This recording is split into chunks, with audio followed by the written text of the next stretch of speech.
E vamos lá, né? Qual é a verdade sobre o sistema? Continuando ainda sobre os Comuna no Flow, né? Que eu acho que esse podcast, essa participação do Gustavo e do Roncaglia no Flow é muito importante porque ajuda a desmistificar toda essa imagem nefasta que se criam dos comunistas, né? E a pessoa às vezes se interessa, se aproxima. Vamos lá.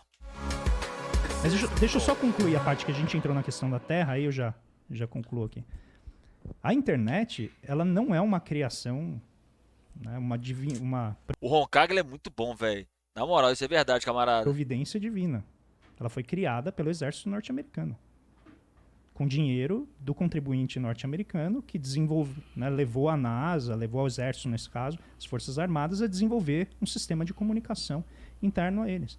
E aí depois isso se tornou o espaço virtual que hoje a gente tenta ocupar. Aí a gente ocupou. Quando eu digo a gente, né, a humanidade. As grandes corporações, não entrou. Aí o pessoal agora que começou a ganhar dinheiro com cripto, começou a ver a nova tecnologia, falou o quê? Vamos criar outro? Agora é o multiverso.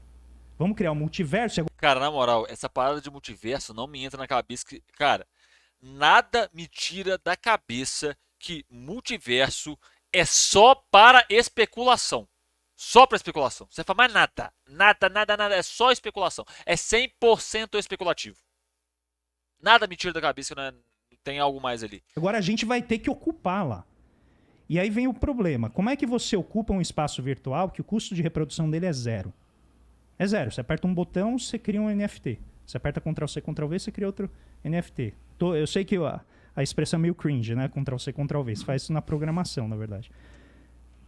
Como é que você demarca a propriedade e a autenticidade disso? Também não deve ser tão simples assim, mas eu não sou. Não é simples. É simples assim. Não é complicado. Porque é programação. Você copia a linha de código, muda alguma coisa e gera algo diferente. Obviamente. Não, cara, NFT é o processo. Eu falo isso abertamente mesmo. Pô, pode me chamar de ignorante, eu não tô nem aí. NFT é o processo de privatização de JPEG, tá?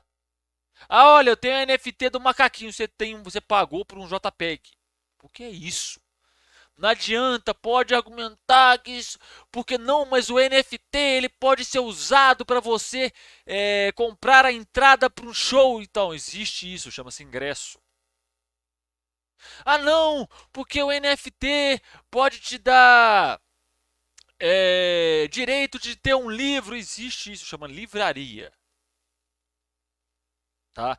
Eu lembro que os cara transformaram um livro de Duna, um livro de artes conceituais do Duna, em NFT. Aí os caras compraram falando que eles iam abrir, porque aí todo mundo ia poder produzir conteúdo sobre Duna e que não sei o que.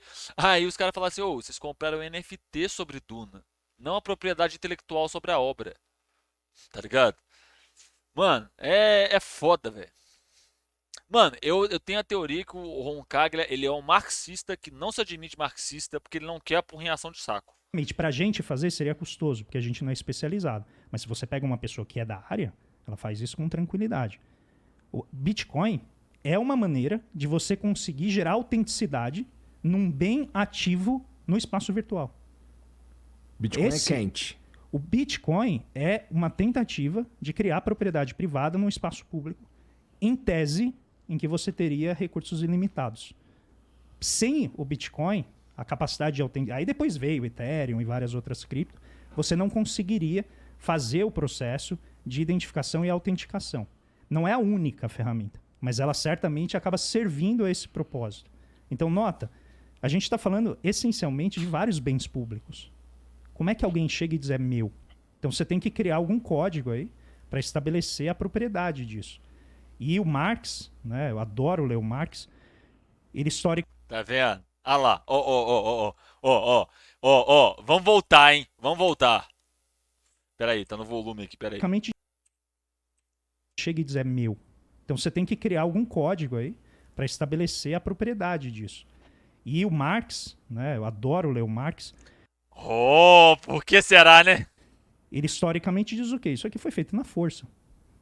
Você chega lá, coloca Mano, na moral, eu vi essa parada do do NFT de tênis pra foto. Eu achei aquilo tão escroto, mano. Sobre o NFT, eu acho que foi o João de Carvalho que comentou isso. Todo dia saem de casa o malandro e um otário e eles se encontram, né? O malandro vende o NFT e o otário compra. Tá aí, né? Coloca, né? Contrata uns capangas, fecha o negócio e fala: a partir de agora vocês não entram mais. Por quê? A internet está praticamente toda plataformizada. Sim, sim. E aí, ó, é interessante quando você pensa, por exemplo, questão de podcast, tá ligado? O podcast, se vocês repararem o que o Spotify fez? O Spotify foi e comprou um monte de podcast. Pra quê? Monopolizar a atividade. Simples. Monopolizar a atividade. Tá ligado? Por que eu tô falando? É a lei dos cercamentos. E aí você vai tendo um processo de expulsão das pessoas de terras públicas. Isso tudo tem registro histórico, não estou inventando nada. Terra era pública. Você já parou para pensar no que chamam Essas terras públicas eram também conhecidas como terras comunais, tá? A Inglaterra, ironicamente, chama os outros países que ela colonizou Commonwealth. Riqueza comum. Só que a riqueza ia toda para a Inglaterra. E nas colônias era só exploração. E para não parecer que eu estou forçando a barra, isso aqui é de um autor nada comunista, que é o Piketty, que estudou história e... Capital do século XXI, tá? Eu sei qual livro que ele está falando, Capital do século XXI. A base de dados desse livro ela é boa, tá? A base de dados desse livro é boa. O resto é uma merda, tá? Eu li ele na faculdade, teve um professor que passou esse livro para mim numa matéria, era sobre política. E, cara, na moral, eu nunca odiei tanto um professor por fazer eu ler Piketty, velho. Eu nunca odiei tanto. Quantos views tem esse corte? Ele tem 13 mil. 13 mil.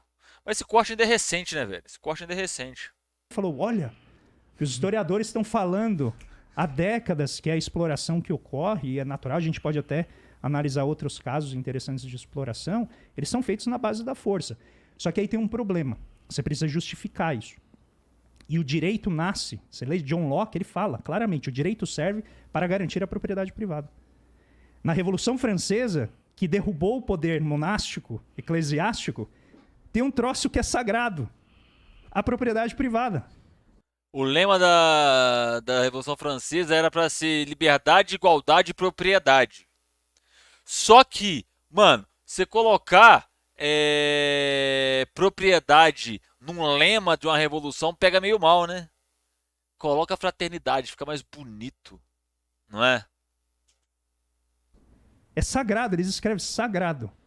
Ou seja, você não teria... Mano, na moral, de história de NFT, a mais engraçada foi que, tipo assim, o dono do Twitter, o criador do Twitter, esqueci o nome dele agora, ele pegou o primeiro tweet que foi feito na plataforma, mintou e vendeu como NFT.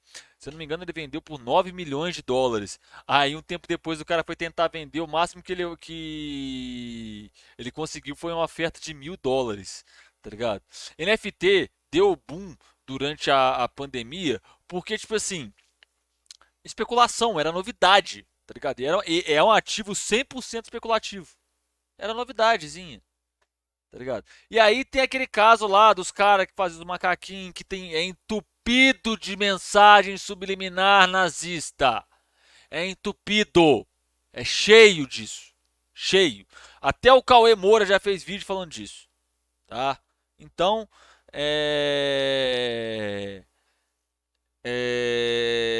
tem que acabar com o NFT, velho. Tem que acabar com o NFT. Acabou a conversa. Destrói o NFT. Acaba com o NFT.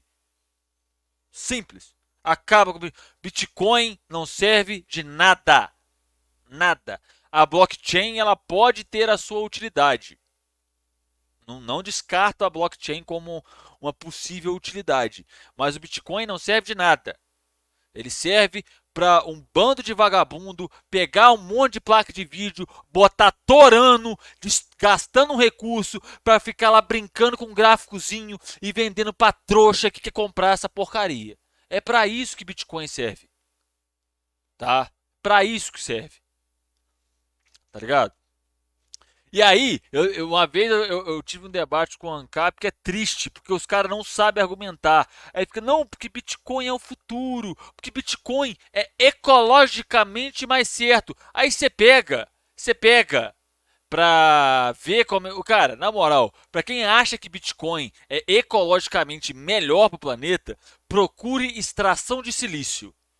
Ah, mas Rodolfo, mas por que extração de silício? E silício é utilizado para fabricar as placas de vídeo que esses arrombados colocam em série para minerar Bitcoin. Vai lá e olha, tá ligado? A blockchain vai ser desligada assim que a China divulgar o computador quântico. Ah, meu filho, isso aí provavelmente vai mesmo, tá? E ó, eles não estão longe de acabar o computador quântico, não, tá? Tô pra te falar que eu acho que eles não estão longe, tá? Mano, na moral, a blockchain ela tem a sua utilidade, tá ligado? Tipo assim, por exemplo, como registro artístico, para registro de arte. Sei lá, você é um cantor pequeno, de cidade pequena, de uma região ali, só toca naquela região. E aí você quer registrar a sua arte, você vai lá e registra ela na blockchain, ela é sua. A blockchain vai certificar que aquela arte é sua, que você produziu em tal data, tal hora, tem um registro, papapá. Beleza. Você foi lá, fez uma arte 3D toda bonita e tal, ele vai lá certifica que a arte é sua. Se você pensar nesse ponto, ela faz algum sentido. Mas do jeito que esse bando de arrombado usa pra ficar brincando com gráficozinho, não serve pra nada. Nada, nada, nada, nada, nada, nada, nada. Né? O que a gente tem hoje, toda essa discussão, se não tivesse essa demarcação. E a minha provocação é demarcar coisa pública. Mano, a China já ultrapassou científico técnico, no campo científico técnico, os Estados Unidos já está há muito tempo, tá? Os caras gastam bilhões e bilhões. Enquanto aqui no Brasil tem gente fazendo mestrado sem bolsa, doutorado sem bolsa, tá? Lá na China eles estão gastando um horror de dinheiro, até importando cérebros para desenvolver ciência. Pública não é, vamos dizer, privilégio das terras, não é privilégio das cidades. Já está chegando no mundo virtual e afetou você também.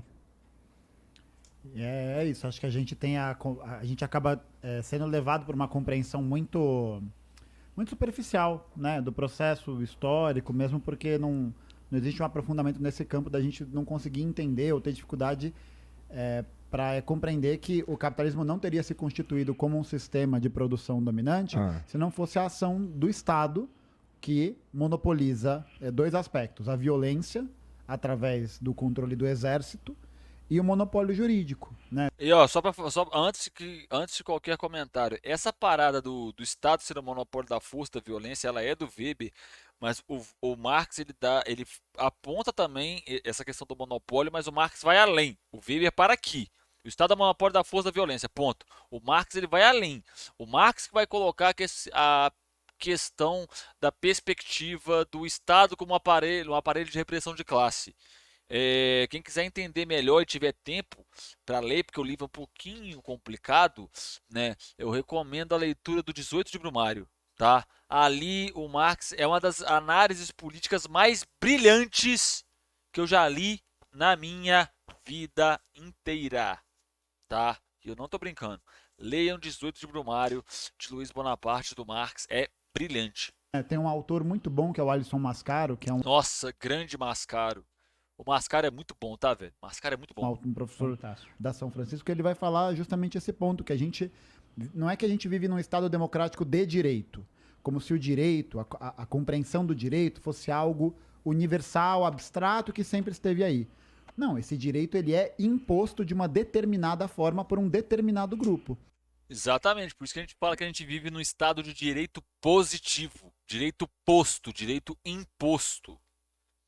As leis que a gente tem, elas são impostas pra gente, não deliberadamente, assim, não é porque ela existe, né? Se você pegar para ler os criminalistas antigos, eu li o Beccaria, né, do Delitos e das Penas, os caras falam de uma forma muito positivista. A lei é isso e é aplicada assim, mas como é que ela surge, né?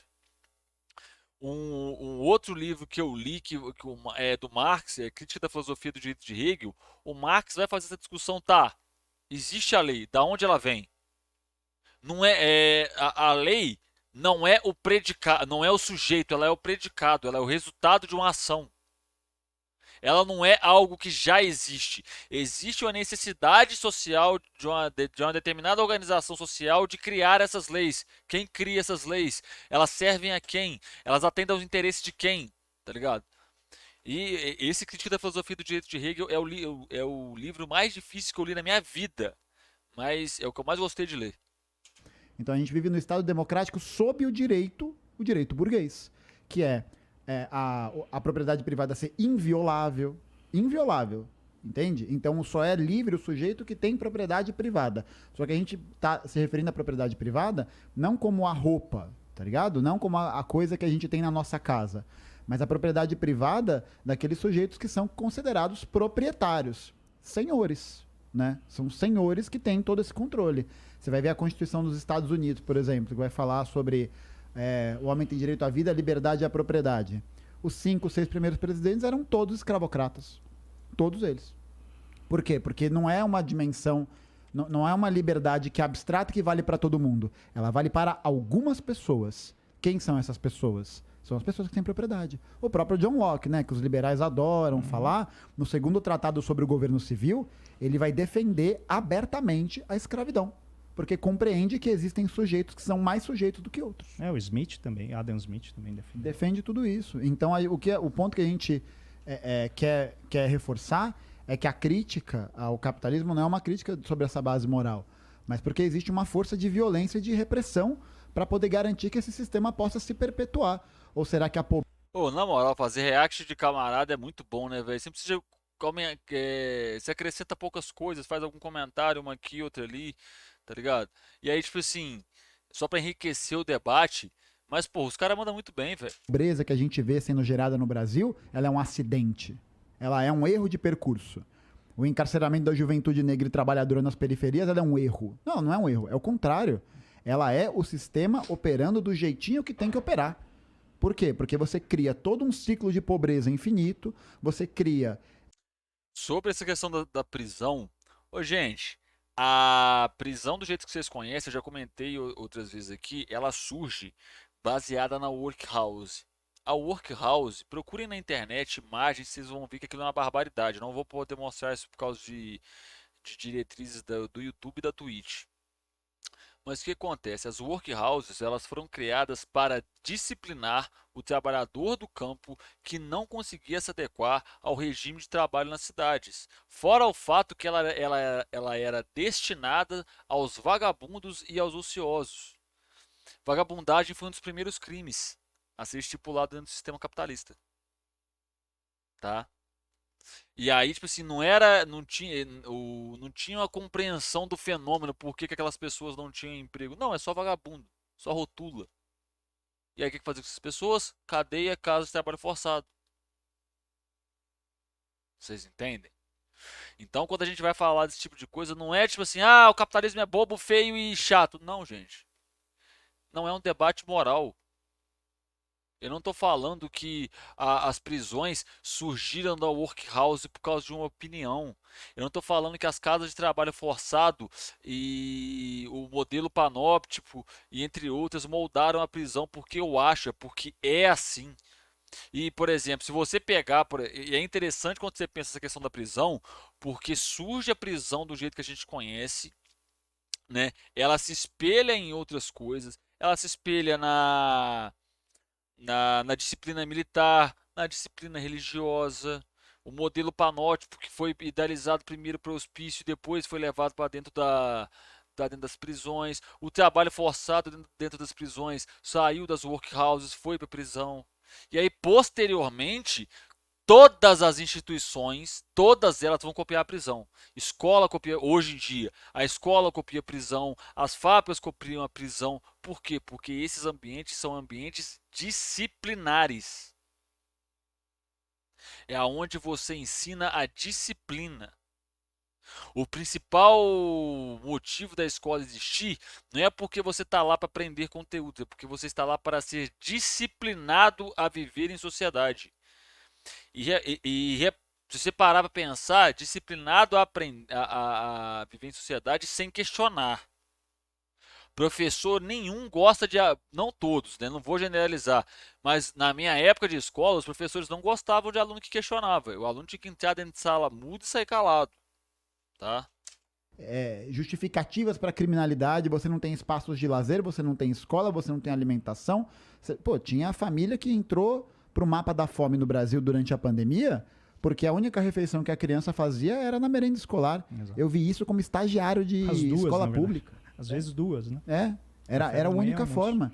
Isso não é um erro, né? Isso não é uma questão. Só que a gente precisa descolar essa ideia de que o Estado, ele é malvadão e ele existe acima das relações sociais. É o contrário.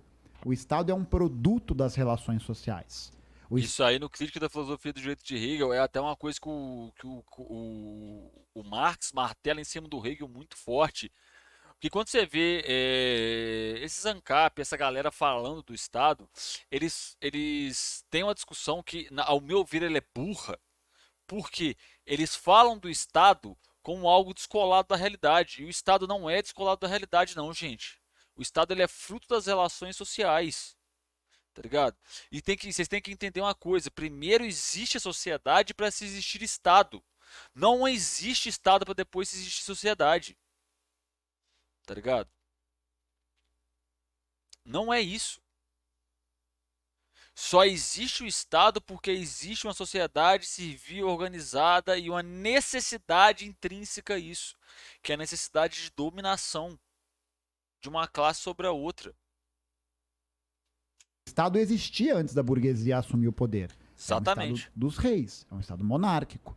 Mas você muda essa dimensão do direito das coisas, né? A burguesia teve que fazer uma revolução. Em 1800... A ideia era tirar a pessoa da marginalização, não era tirar a pessoa da marginalização. A ideia das casas de trabalho forçado e a ideia da prisão sempre foram disciplinar os indivíduos ao trabalho assalariado. Tanto é que as penas elas começam a ser calculadas por tempo depois do capitalismo. Commodity de tempo-trabalho. É isso que vai fazer com que as penas sejam calculadas em tempo. Não é porque alguém teve uma ideia do nada. Por que a gente não calcula a pena em tempo? Não. Foi o surgimento da commodity capitalista, tempo-trabalho, o processo de transformação do trabalho humano em mercadoria, que consequentemente vai levar a calcular as penas em tempo. Porque antes o cálculo da pena era outro. Antes o cálculo das penas era tipo assim de retribuição. Depois, com a ascensão do capitalismo, a transformação do sistema carcerário, do sistema de punição, que vai se transformar, vai virar outra coisa, tá? E outra coisa também, não é só retirar, não é questão de tirar da marginalização. A cadeia ela é fechada, toda a questão da pena, você não vê a execução da pena, é porque hoje, principalmente hoje, a principal função da prisão é retirar essas pessoas do convívio social. Tá? Não é reeducar, não. A cadeia, todo o sistema de penalização que a gente teve ao longo da história, nunca teve o propósito de reeducação. Nunca teve. Tá? 1948, no século XIX, quando você tem a Primavera dos Povos, que você tem um processo acelerado dessa industrialização, dos cercamentos, né? Que foi esse processo de o Estado, governado pela burguesia, por uma nobreza capitalista na Inglaterra, chega nas terras comunais camponesas medievais e você imagina, era a forma como as pessoas viviam. Elas estavam acostumadas a essa dinâmica. Aí o cara chega e fala, cara pálida, é hora de ir embora. Ah, não vou porque eu tô aqui há não sei quanto tempo. Espadara na garganta e acabou. Quem que não vai aceitar isso, né? Porque... É aquela questão, depende do ponto de vista que você olha a história. Se você olhar a história do surgimento do capitalismo pelo ponto de vista da burguesia, vai ser maravilhoso. Se você olhar a história da colonização da Índia pelo ponto de vista dos britânicos, vai ser maravilhoso. Escuta a história pelo ponto de vista do trabalhador. Qual que é a espadada na garganta de 2023? de 2023, ela acontece todo dia com o genocídio da população negra no Brasil. Ela acontece todo dia, pô. Você vai, por exemplo, tomar... Você tá na rua, né? No meu caso, não, né? Mas quando a gente vai para ciclos, a gente vai para pessoas que estão na periferia, pô, quantas pessoas a gente não conhece que toma enquadro de graça? Que toma esculacho de graça? Criança que morre com um tiro de fuzil por parte da polícia. Inclusive hoje, hoje eu tava andando, tava indo pra fisioterapia, eu vou a pé, né? E tinha uma batida policial. Aí era um homem negro, ele tava num carro de padrão médio pra cima, assim, mas não era luxuoso. Aqui no Brasil não tem mais carro popular, né? Você já começa no semiluxo já, né? Aquela questão, né? Carro popular. Aí você viu o salário mínimo brasileiro, R$ 1.300. O preço de um carro, 50 mil, 60 mil, 70 mil. Carro popular aonde? Que o carro é 50 vezes, 40 vezes o seu salário. Popular pra quem? E aí, quando eu cheguei perto, a polícia já parou e olhou. Ih, já vem um branco aqui encher o saco.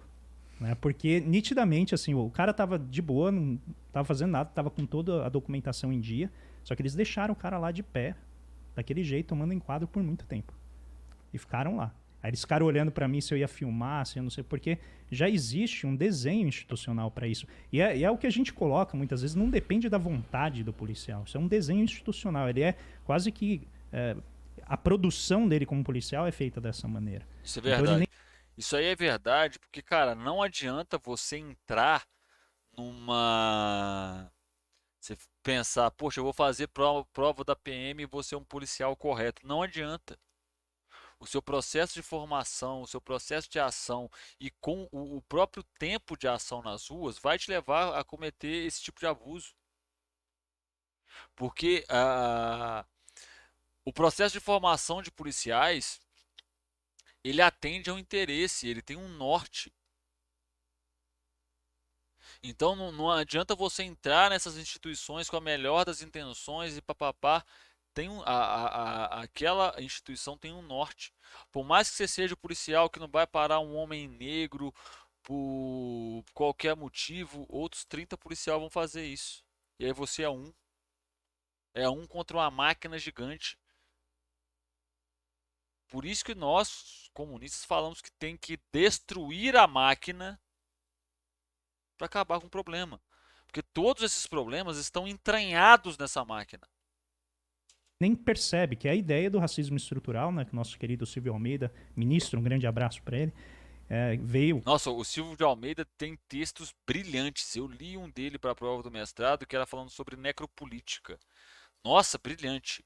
Brilhante, brilhante, brilhante. Colocar de maneira, né, tão clara pra gente. Exatamente, já se encontra intrínseca na instituição. Toda essa questão do racismo. Cara, é porque, tipo assim, vamos lá então. Ó, vocês sabem que lá nas sociedades tribais, lá atrás, existiam sociedades comandadas por mulheres por um único motivo. Elas davam à luz a próxima geração. Então a palavra, os cargos mais altos, digamos assim, né, os postos mais altos de poder nessas sociedades eram ocupados por mulheres. Né? Estou falando lá atrás, sociedade tribal, não existia nem Estado ainda. Lá no comunismo primitivo. Né? Nessas sociedades era muito comum, era assim. Só a mulher tinha direito de hereditariedade sobre os seus bens, sobre os seus bens pessoais, tipo panela, roupa, essas paradas. Né? As vasilhas ali, os utensílios de preparo da comida, só elas deixavam os bens para os seus filhos. Por quê? Uma mulher sabe quem que é o filho dela. Né? Vocês querem fazer um teste disso em casa? Na minha época era muito comum juntar a galera de primeira da quarta série para juntar, tirar uma foto todo mundo junto assim, para os alunos levarem para casa de recordação. E aí o que acontecia? Quando eu peguei essa foto e botei para minha mãe, ela só pegou assim, olhou a foto, apontou, você tá aqui, ó. Uma mãe sabe quem que é o filho dela. Né? E nessa época não se tinha o casamento monogâmico. Né? Então, uma mulher, ela tinha relações sexuais com homens diferentes. Então, ela tinha filhos de pais diferentes. Por isso que não tinha como saber de quem que era o filho, porque uma mulher tinha relações sexuais com homens, vários homens diferentes, né?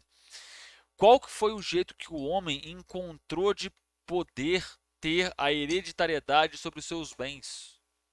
Foi a partir do momento que se instaurou o casamento monogâmico. Porque aí, com a mulher tendo relações sexuais com um único homem, o homem vai saber quem que é filho dele, né? Por isso que o Marx e o Engels vão ter uma máxima que fala que a primeira noção de propriedade privada que o homem tem é dele sobre a mulher, sobre o corpo da mulher e não sobre a terra. Tá ligado? E isso é uma estrutura de dominação sobre o corpo da mulher. Isso precede o Estado. Por isso que a gente fala que essa estrutura do Estado ela é machista, porque essa questão da dominação sobre o corpo da mulher precede o Estado, né? E quando você pensa na questão do racismo, a dominação sobre os povos africanos, ela também precede a formação do Estado ou acompanha a formação do Estado. Por isso que a gente fala de racismo estrutural, de machismo estrutural, porque são formas de organizar a sociedade, de domínio do homem sobre a mulher, ou do homem branco sobre o homem negro, que precedem a organização do Estado. Se eles precedem a organização do Estado, eles estão intrínsecos no Estado. Se eles estão intrínsecos no Estado, o Estado vai reproduzir esse comportamento involuntariamente. Vocês entendem? Essa é a questão por trás. Tá? Eu espero que eu possa ter feito boas reflexões com vocês neste react aqui para vocês, tá? A bolinha e tá o vídeo. Se inscreve aí, deixa o like. Se tiver vontade, vai ver outro vídeo. Quer apoiar o trabalho? Aqui em cima tem um QR Code. Mande a sua doação, mande o seu donate, tá bom? Um beijo enorme no seu coração. Muito obrigado por ter acompanhado até aqui. Até a próxima e falou!